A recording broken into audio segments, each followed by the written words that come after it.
is grief, if not love, persevering? One of the most beautiful lines ever to have been said by anyone in the Marvel Cinematic Universe. Vision is absolutely correct here, and his statement does not go unnoticed by many. What I wanted to specifically focus on was that word grief that he mentioned. Grief is a very, very important topic here in WandaVision, and it is actually modeled quite a bit from grief. Grief is something that everyone goes through, everyone has trouble with, whether it be the loss of a loved one, loss of a job, ending a relationship. All of these things can cause grief. But we're going to focus here on, of course, the death of a loved one, as that is what Wanda has experienced here with Vision. Simply stated, grief is simply just the feeling of sorrowness, being sorrowful towards the loss of a loved one. That's mainly the definition. You can have different feelings from different scenarios, but sorrowness towards the loss of a loved one is the main feeling of grief. It is also known that grief tends to take on 5 stages. There tends to be 5 different levels of grief that people sort of go through as they go through the whole idea of grief. So we're going to break these down here. Stage 1 is denial. Stage 2 is anger. Stage 3 is bargaining. Stage 4 is depression. And stage 5 is acceptance. Now, if you look at the episodes here, they seem to follow these exact stages. Episodes 1 and 2 kind of centered around the denial aspect of, just denying that anything happened. Just straight up, everything is normal. It's what sort of denying that does. It gives you more time to gradually absorb the news and maybe begin to process it and assess it as you probably normally would. Moving on into episodes 3 and 4, we get a feeling of this anger, and even a little bit in, I would say, episode 5, we get a little bit of anger. There's a little bit of anger in a lot of these episodes, but I'm going to focus in here for the sake of this video on episode 3 and 4. Episodes 5 and 6, we get bargaining, which I will explain exactly what that is when we get to that point. But episodes 5 and 6 center around this bargaining aspect. Episode 7 and 8, mainly episode 7, focuses around this idea of depression and this stage that everyone seems to be going through when they grieve about a loved one. Stage 5, which mainly happens in episode 9, there is actually a little bit of acceptance that happens in episode 8, as we are going through Wanda's past and she is confronting what she has always feared. But I do want to focus on episode 9 for the sake of this video. Starting off with denial, episodes 1 and 2. So Wanda seems to be denying anything that has ever happened with this hex. So obviously we have Vision. He is here, she is here with Vision, obviously. This is what we know of in episode 1 and 2.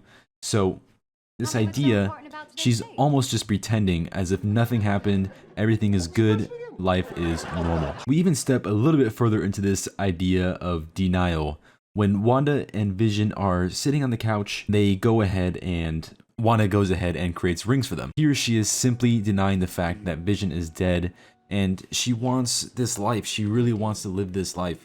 But obviously Vision is actually dead and she can't really have this reality that she really wants so badly.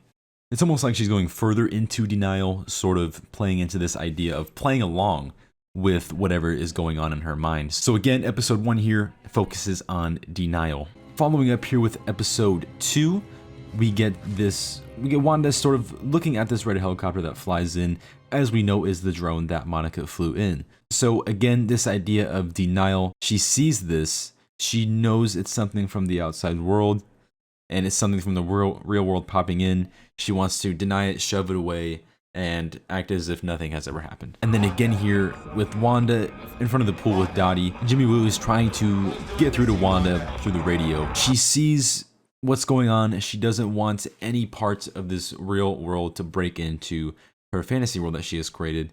She simply just denies the fact that the outside world even exists, and she just doesn't want any peek of the outside world going into her fantasy little world that she has created. She is simply denying the fact that anything has ever happened by creating this false hex and shoving anything that is abnormal out. It happens here again in episode 2 when the quote-unquote beekeeper, aka the sword agent, comes out of the manhole cover, and Wanda simply says no as she flips back the film, the TV series that is, and makes it to where it never happened, sort of just denying the fact that it ever happened. So again, playing on this idea of denial. And then again here in episode 3, we are moving on to the anger stage. Now, episode 3 has a little bit less anger. It's more the beginnings of anger. Episode 4 is where the anger starts to show. Episode 4 and 5, I would say. But still, anger is still here in this episode as we get Wanda sort of throwing Monica out of the hex. Now, we don't actually see that in this episode, but it does start in this episode, which is why I am including it here. Here in episode 4, we get to what actually is Wanda throwing Monica out of the hex. She is angry. Now, I wouldn't say it's necessarily at the fact that Vision is gone, but the idea of anger is still here in this episode, and it's something I did want to point out. Moving on to episode 5 and 6 with the third stage of grief, which is bargaining. Now, the definition of bargaining, according to healthline.com, states, bargaining is a line of defense against the emotions of grief. It helps you postpone the sadness, confusion, or hurt. Now, if we settle in and focus on the line that says postpone the sadness, confusion, or the hurt, that is very, very much present here in episode 5 and 6, and it really is sort of present throughout the whole series. We get Wanda coming out of the hex with the drone that Hayward sent in, and obviously she's angry. Obviously that is part of stage 2. Also, she is working to postpone. She is working to postpone these feelings of sadness, confusion, hurt, all these feelings that result of grief. She's trying to postpone these and make it to where the hex is her real world. At this point, she just really is not ready to face the sadness, the confusion, the hurt. She's not ready, so she's trying to postpone this and make it last as long as possible by keeping the hex up as long as she can. And also by taking out any threats to that. I also love the scene in episode 6, I believe it is episode 6, where she talks about the idea of death with the kids and how just this idea that no matter how sad it is, you can't change death. It is inevitable. It is going to happen. And you have to face that and realize that it's okay. But it is very, very weird because Wanda is giving advice, but she's not very good at taking it for herself. Again, we get this idea of bargaining. Here she is trying to postpone these feelings. The truth is, she's not ready to face the death of a loved one herself. It almost seems like she could be saying this directly for herself. But as we know, she really is directing this towards her kids and Sparky, and it's kind of metaphorical in a way because she is trying to get the kids to realize that you can't change death. But I also feel like at the same time, this could be for herself, trying to get her to realize and accept death itself. I also just wanted to mention that this whole idea of the hex itself, the hex in general, is a complete bargaining tool. She's using this hex as a way of postponing all the feelings that she is going to feel when she has to go back to the real world. She wanted a way to control the outcome, control what happened, and this hex was exactly that, which is sort of exactly what the direct idea of bargaining really is. Another thing that I did like was the fact that Agatha knows exactly what Wanda is feeling and going through, so she sends in Pietro, fake Pietro, to try to play into this bargaining tool that she has going on. She sends in Pietro to postpone the feelings that she is going through, and also going to be inevitably going through here in the future. Fake Pietro even says it here himself. Give you grief, and that's what you wanted. She needed grief. She needed to go through this in order to heal. She needs this, and even Pietro, fake Pietro that is going through and telling her this himself. However, he is still here to be that bargaining tool, to be that idea of postponing the feelings that she's going to be feeling whenever, obviously the end does happen. Another example of bargaining here is when Wanda goes ahead and saves Vision by expanding the hex. She is not ready to face the death of Vision. She knows that he is dying outside of the hex. Therefore, she needs to expand this so she can let it last longer. She just is not ready to face the feelings that lie at the end of the tunnel. Going ahead to episode 7, we have the fourth stage of grief, which is depression. Now, right off the gate, episode 7 gives us a little bit of insight to this depression. Wanda is laying in bed. She just looks completely sad. She just doesn't want to move. She even says it herself when Agnes walks through the door. Hi, Agnes. Come on in. I'd get up, but I just don't want to. And according to healthline.com, which I referenced before, it says depression may feel like a quiet stage of grief. And here in the beginning of episode 7, Wanda does state that she does want to go on a quarantine-style staycation by herself to punish herself for expanding the hex. This plays on this idea of quiet. She wants to be by herself. She just wants to be alone, dealing with these feelings. And this is ultimately what depression is. It also states that during depression, you may feel foggy, heavy, and confused. Now we know this really does peek through. Wanda is explaining to her kids when they're on the couch. She has no answers. She does not know what is going on. This whole idea of fake Pietro, just everything. She just doesn't know what is going on. She is starting to believe that everything is meaningless. This is exactly one of the symptoms of depression along with the stages of grief. She doesn't know what's happening. She doesn't know what is going on with the house and why it's glitching and all these little things that keep happening, which directly is the stage of depression. And for goodness sake, the commercial in this episode is literally a medicine for depression.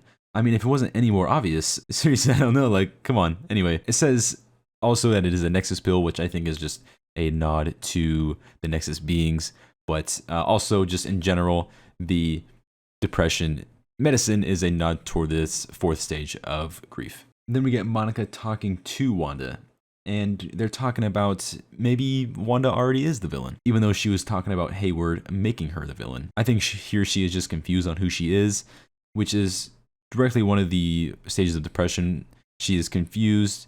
It's a messy stage of grief, and we know this because Wanda is even dressed and looking messy, so it's pretty obvious here that this sort of is going on here with depression and the fourth stage of grief. Going on to stage 5 of grief, which is acceptance. Now here in episode 8, we get the starting of this acceptance.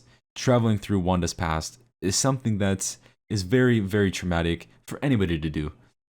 For anybody to go through their past, it is very traumatic, but it is something that a lot of therapists do to get the person to realize and accept what has happened. Whether it be going into your past to forgive yourself, going into your past to see exactly what happened, and make it to where you can realize and accept what has happened. Now, Wanda, as a little kid, even says this in all of The Rebel.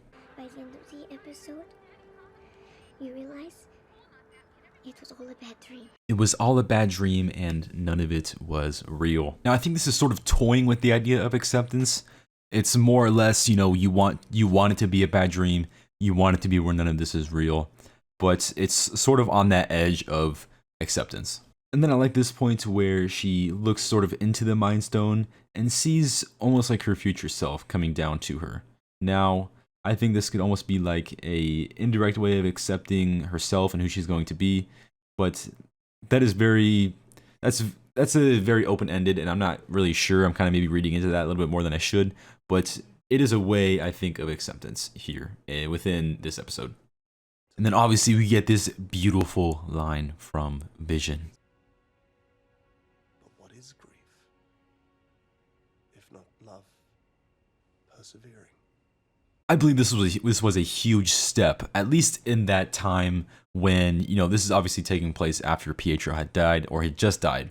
So I believe this is a big step in acceptance. The look in her eyes, she's looking off in the distance and she's coming to this realization, she's coming to this acceptance point that she can't change what happened, but she knows how to live with it. Now, I know this was back in the past, but it is very key to notice that she's also living this again. She's there with Agatha Harkness, living this exact moment again. So she's still going through this acceptance phase, not only back then, but also right now as well. Then obviously here we have Wanda, putting her hand over Vision's head like she did in Infinity War, trying to feel him, saying that she can't feel him. Very, very sad. Now, she's coming to this point of acceptance. She knows that he's dead. She knows that she can't really do anything about it. Remember, she doesn't know what her powers are. She doesn't know what she can do. So she's coming to this point of acceptance in terms of the real world and knowing what has happened and she can't really do anything about it. And the main focus of this stage 5 of acceptance is in episode 9. Obviously, this is where all the acceptance happens. Everything ends here, so it is only fitting for it to be in this episode. Obviously, we get beautiful fight scenes from the Vision versus Vision battle. We get beautiful fight scenes with Monica and the kids and with the SHIELD agents. Sorry, the short sword agents, goodness. And then here, when she lets go of the many people that she is choking, we get this acceptance, this idea of acceptance poking through. She's trying to take down the Hex. She's trying to accept that what has happened, and she wants to accept the real world as it is. But obviously, at the sight of seeing her kids and Vision disappear, she knows that she is not ready for these feelings that she's going to have to face. She just needs that closure still, and that's what we'll get later in the episode. And then we get this beautiful scene of Wanda transforming into the Scarlet Witch.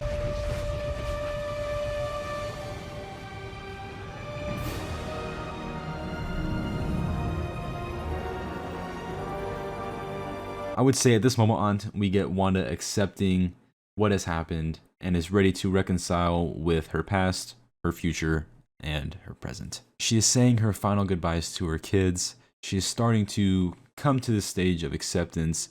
She's dealing with it. She's doing exactly what everyone inevitably has to do. She then says her final goodbye to the Vision that she knows and loves. Now, given it is, the Hex Vision, there is still the White Vision out there that has unlocked the memories from, what has previously happened. So who knows what we'll get there. But in terms of this series, she has said her final goodbyes. She's willing to accept what has really happened. In the final shot, Wanda flying out of Westview, looking back. And as she looks back, she accepts what has happened. She knows her past. She knows the present. But she has yet to know her future. And that will continue on in Doctor Strange in the Multiverse of Madness. And then obviously we get the post-credit scene of her reading the Darkhold and hearing the voices of her children. Now, again, this idea of acceptance, she realizes that it's kind of going to go backwards here, I think. Now, she's going to come to the realization by reading the Darkhold that maybe her kids are alive, maybe her kids can be seen somewhere in a different sort of universe. So, leading into Multiverse of Madness, she might be trying to look for her kids and thus creates a multiverse, but I'm not going to get into that yet. The main portion of this is she might be going backwards in this healing stage and in the whole idea of grief. I can't wait to see what's in store for the Marvel Universe. It's going to be truly amazing, and I can't wait to see what happens, especially with all the new stuff coming out. We got Falcon and Winter Soldier. We got Spider-Man 3, we got Doctor Strange, Multiverse of Madness, Eternals. There's just so many things in the pipeline, and I cannot wait to see it all. Hope you guys are going to enjoy the ride with me. If you guys enjoyed this video, be sure to leave a like down below. It did take some time to think about and conceive, so I'd appreciate the love and support. If you guys enjoyed this video and want to see more like this, make sure to consider hitting that subscribe button. It is greatly appreciated. Let me know down in the comments if you want to see more stuff like this, or just reaction videos. I would be totally fine with sticking to those, but I just thought I would try something new here and break down the stages of grief in WandaVision. I thought that was pretty interesting to sort of analyze and dive deeper into. So again, if you guys enjoyed, make sure to leave a like down below, subscribe to the channel. It is greatly appreciated. If you guys want to follow me, I have my Instagram and Twitter. I'll either link it down below, or it is also in my channel banner, so just check that out and you guys will see that. So with that being said, I think this is going to be it. Falcon the Winter Soldier is right around the corner. Can't wait for that. So stay tuned, guys, and I hope you guys all have a nice day.